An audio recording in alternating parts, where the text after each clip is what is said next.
الرحيم. تم بعون الله تعالى تبادل أسرانا، حرائرنا خط أحمر.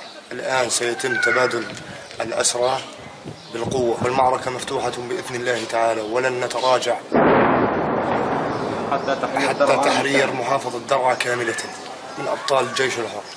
عملية تبادل الأسرى بين والد نائب وزير خارجية العدو الأسدي فيصل مقداد وبين حرائرنا، والله الحمد لا يفهمون إلا لغة القوة، لا يفهمون إلا لغة القوة. أبطال الجيش الحر سوف يرسمون البسمة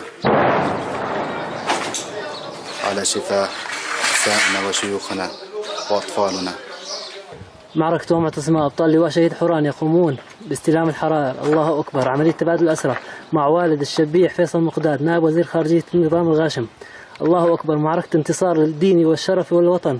الله أكبر ولله الحمد. الله أكبر ولله الحمد.